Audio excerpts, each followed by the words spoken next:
Hi there, welcome back to Simon Says. I'm Simon, and today we're going to be talking about the Home Assistant Yellow.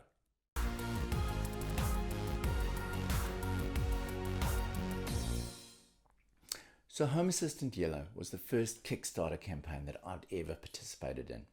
But the reason I went for it was that I really trust the guys at Nabocasa and Home Assistant. And 2 weeks ago, the package finally arrived. I was really impressed with the tracking. It was easy to see, to follow it up, and it arrived literally within days, and I live in New Zealand. First of all, first experience with it, good packaging, protected the device well, opened it up, everything was there, took it out of the packaging, very impressed with the actual build quality, both the casing, the build of the board, and the way that the CM4 module is connected. Really, really well done on the guys at Nabocasa. Now, I am very, very excited by the Home Assistant Yellow because I believe this takes it from a tinkerers and a hobbyist's project right to a consumer product where people can actually order this device and have a true plug and play experience. So that's what I wanted to do with mine. It arrived. I wanted to imagine I was a brand new person, never played with Home Assistant before. I plugged it in, connected it up with an Ethernet cable, literally went on my laptop, typed in the URL, and up the startup screen popped within 10 minutes or so. Went through the setup, very, very simple, and within literally 10 minutes to 15 minutes, I was up and running with a fresh install of Home Assistant. Decided not to bring in my old integrations and entities because I'd moved home and I wanted to start from scratch. So very, very easy to get started. Next up, I decided to install some Zigbee devices. And this is where I did come up with a small issue, and that was on the range of the Zigbee radio. Now, for some reason or other, I was not able to come more than 2 to 3 meters away from the device.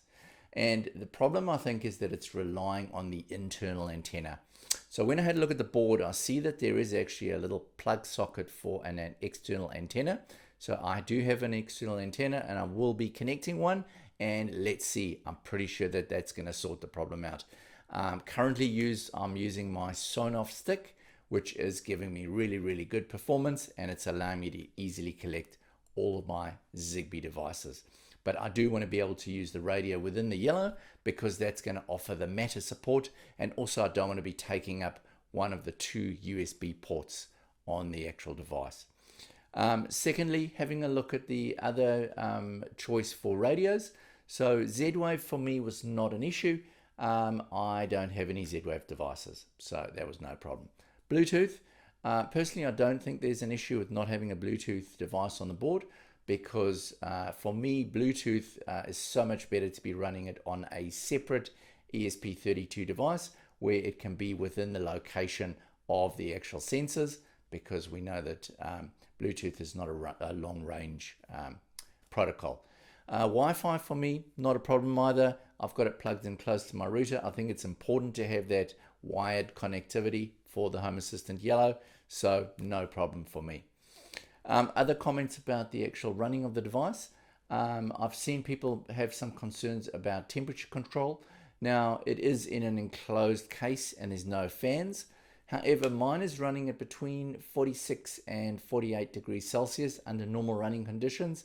And when I flash an ESP32, it peaks at about 55 degrees Celsius, but very quickly comes back to the 45 to 50 range. So that for me, not a major problem. Other components of the device, the 2 USB ports, I think it would have been nice to have perhaps another 2 USB 3 ports. But for me, this is not a major issue because I don't really plan to have many things connected.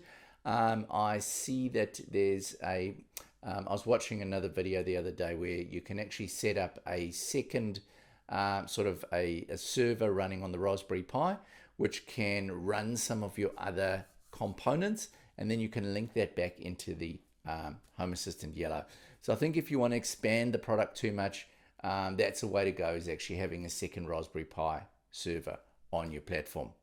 The other comments about it is that basically the operation of the system, very, very simple. I do like the fact that you can easily press the little red button and reset the device if you have issues and you can't sort them out. Literally another easy way just to basically restart and get a fresh instance of the Home Assistant. Now that's all for today, just a short video just to introduce my initial thoughts on Home Assistant Yellow after running it for 2 weeks. I'll be back with more. Have a great week. Bye for now.